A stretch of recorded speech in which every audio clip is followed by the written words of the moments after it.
64ാമത് സംസ്ഥാന സ്കൂൾ കലോത്സവം സാംസ്കാരിക നഗരി എന്നറിയപ്പെടുന്ന തൃശ്ശൂരിൽ ആരംഭിക്കാൻ പോകുന്ന നിമിഷങ്ങളിലാണ് നമ്മളെല്ലാം ഇപ്പോൾ. 64ാമത് സംസ്ഥാന സ്കൂൾ കലോത്സവം എന്ന് പറയുമ്പോൾ ആ 64 എന്നത് മറ്റെല്ലാ കലോത്സവങ്ങളിൽ നിന്നെല്ലാം വ്യത്യസ്തമായി സവിശേഷമായ ഒരു ചാരുതയോടെ കലയുടെ ശിരസുയർത്തിപ്പിടിച്ചു നിൽക്കുകയാണ്. എന്താണ് ആ 64ന്റെ പ്രത്യേകത എന്നാണെങ്കിൽ, സകല കലകളെയും ചേർത്ത് നമ്മൾ പറയാറുണ്ട് 64 കലകളും എന്ന്. അതായത് സകല കലകളുടെയും പൂർണ്ണതയാണ് 64 കലകൾ. അവ അറിയുക, അതിൽ അഗ്രഗണ്യരാവുക, അതുമല്ലെങ്കിൽ ആ 64 കലകളെയും ആസ്വദിക്കാനാവുക എന്നത്. ആ അർത്ഥത്തിൽ 64 കലകളുമായി ചേർത്ത് വെച്ച് ഒരു സംസ്ഥാന സ്കൂൾ കലോത്സവത്തെ നമുക്ക് വിശേഷിപ്പിക്കാൻ കഴിയുക ഈ 64ാമത് കലോത്സവത്തെ ആയിരിക്കും. അതുകൊണ്ട് എല്ലാ കലകളും സകല കലകളും സവിശേഷമായി ആരോഗ്യകരമായ മത്സരമായിരിക്കെ തന്നെ അനുപമമായ ആസ്വാദ്യതയുടെ അനുഭൂതി നൽകുന്ന സുന്ദരാനുഭവമായി ഇത്തവണത്തെ കലോത്സവം മാറട്ടെ എന്ന് ആശംസിക്കുകയാണ്. കേരള രാഷ്ട്രീയം ബലാത്സംഗം, ഗർഭഛിദ്രം, സൈക്കോ ക്രൂരത, ക്രിമിനലിസം എന്നിവ കൊണ്ടും ആത്മീയത പോറ്റിയും തന്ത്രിയും ഉൾപ്പെടെയുള്ളവർ റിമാൻഡിലായി എന്നതുകൊണ്ടുമൊക്കെ ആകെക്കൂടി ക്ഷുദ്രമായ ഒരു കാലത്താണ് ഈ കലോത്സവം നടക്കുന്നത്. ഏറ്റവും വലിയ കലോത്സവം ആയും കലാപോത്സവമായും ഒക്കെ കണക്കാക്കപ്പെടുന്ന സംസ്ഥാന നിയമസഭാ തെരഞ്ഞെടുപ്പ് മാമാങ്കം നടക്കാൻ ദിവസങ്ങൾ മാത്രം ബാക്കിയുള്ളപ്പോഴാണ് ഈ കലോത്സവം നടക്കുന്നത്. അതുകൊണ്ട് കലോത്സവം ഉദ്ഘാടനം ചെയ്യുന്ന മുഖ്യമന്ത്രിയും കലോത്സവത്തിന്റെ സമാപനം ഉദ്ഘാടനം ചെയ്യുന്ന പ്രതിപക്ഷ നേതാവും കുറച്ച് ദിവസങ്ങൾ കഴിഞ്ഞാൽ ഏത് പദവിയിൽ ഇരിക്കും എന്ന കാര്യം ഒരു പക്ഷേ കലോത്സവത്തിലെ ചാക്യാർകൂത്തിലെ സരസരായ കലാപ്രതിഭകൾ ഹാസ്യത്തിന്റെ മേമ്പടിയോടെ പറഞ്ഞു തന്നേക്കും.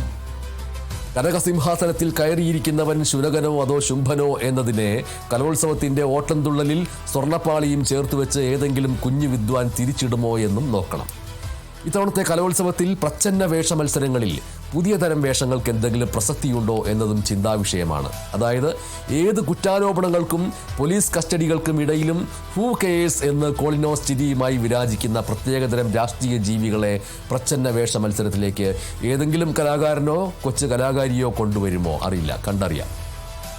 നാടോടി നൃത്തത്തിൽ അതിജീവിതമാരുടെ ആത്മരോദനങ്ങളുമായി മുലപറിച്ച് വലിച്ചെറിഞ്ഞി കുലമെരിക്കും ഞാൻ എന്ന് പുതിയ കാല കണ്ണകിമാരുടെ രംഗപ്രവേശം ഉണ്ടാകുമോ?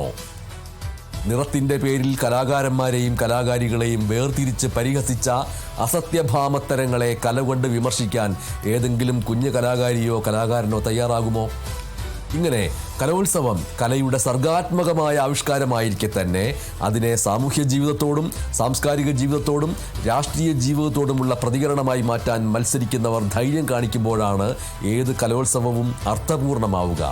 അതല്ലാതെ ജഡ്ജസ് എന്ത് വിചാരിക്കും, എനിക്ക് ജയിച്ചാൽ മാത്രം മതി എന്ന വിചാരത്തോടെ നടപ്പ് ശീലങ്ങളുടെ തനിയാവർത്തനം നടത്തി അപ്പീലും വാഗ്വാദവും ബോധം കെട്ടു വീഴും ചെറുകിട സംഘർഷങ്ങളും രക്ഷിതാക്കളുടെ കൂട്ടത്തല്ലുമൊക്കെ ആവുന്ന ഒരു കലോത്സവമാകാതിരിക്കട്ടെ ഇത് എന്ന് ആശംസിക്കുകയും ചെയ്യാം. ഭക്ഷണത്തിൻ്റെ രാഷ്ട്രീയം ഇത്തവണയും ഈ കലോത്സവത്തിൽ ചർച്ച ചെയ്യപ്പെടണം. ലോകത്ത് സവർണ ഭക്ഷണമെന്നോ അവർണ ഭക്ഷണമെന്നോ ഉള്ള ഭേദമില്ലെന്നും ഇഷ്ടമുള്ള ഭക്ഷണം കഴിക്കാൻ എല്ലാവർക്കും അവകാശമുണ്ട് എന്നുമുള്ള ആശയ സംവാദങ്ങൾ കൂടി അന്നശാലയിൽ നിന്ന് ഉയരട്ടെ. കടന്നപ്പള്ളി രാമേന്ദ്രൻ അദ്ദേഹം ഇത്തവണയും കലോത്സവത്തിലെ പാചകപ്പുരകളിലെത്തി പായസപാത്രത്തിൽ വലിയ തവിയിട്ടിളക്കി ക്യാമറകൾക്കൊപ്പം ചിരി വിടർത്തട്ടെ. സാമൂഹ്യ മാധ്യമങ്ങളുടെ മഹോത്സവം നടന്നുകൊണ്ടിരിക്കുന്ന ഈ കാലഘട്ടത്തിൽ സംസ്ഥാന സ്കൂൾ കലോത്സവത്തിനൊരു പ്രത്യേകതയുണ്ട്. ജയിച്ചവരുടെ മാത്രം പിറകെയല്ല ഇപ്പോൾ വാർത്താ ചാനലുകളുടെയും സാമൂഹ്യ മാധ്യമങ്ങളുടെയും ക്യാമറകൾ പോകുന്നത്. സമ്മാനം ലഭിച്ചില്ലെങ്കിലും സ്റ്റേജിൽ നിന്ന് ഇറങ്ങി പുറത്തെ മൈതാനത്ത് അസാമാന്യമായൊരു പ്രകടനം ഒരു കലാകാരിയോ കലാകാരനോ നടത്തിയാൽ അത് വൈറലാക്കാൻ ഇവിടെ ഇതാ റീലുകളുടെ ആയിരക്കണക്കിന് ജെൻസി ക്യാമറകൾ കാത്തിരിക്കുന്നു. അതുകൊണ്ട് സകല കേരള കലോത്സവ മത്സരാർത്ഥികളെ മത്സരിക്കുവിൻ, നിങ്ങൾക്ക് നഷ്ടപ്പെടാൻ ഒന്നുമില്ല, നേടാനോ 1000 റീലുകളിലെ നായിക വേഷങ്ങൾ. അതിനാൽ എന്നെപ്പോലെ ഇത് അവതരിപ്പിച്ചുകൊണ്ടിരിക്കുന്ന എന്നെപ്പോലെയുള്ളവർ ഈ മഞ്ഞുകാലത്ത് ജലദോഷം കൊണ്ട് ശബ്ദം മാറിയിരിക്കുന്നു. ഈ കലോത്സവ വേദിയിൽ മത്സരിക്കാനിരിക്കുന്നവർ നന്നായി ആവിയൊക്കെ കൊണ്ട് മത്സരങ്ങൾ പങ്കെടുക്കുക. തിരശ്ശീല ഉയരട്ടെ, വേദികൾ ഉണരട്ടെ, മേളങ്ങൾ ഉയരട്ടെ, കല കൊണ്ട് ദീപ്തമാകട്ടെ കാലവും കാലത്തിരുമുറ്റവും തൃശ്ശിവ പേരൂരും.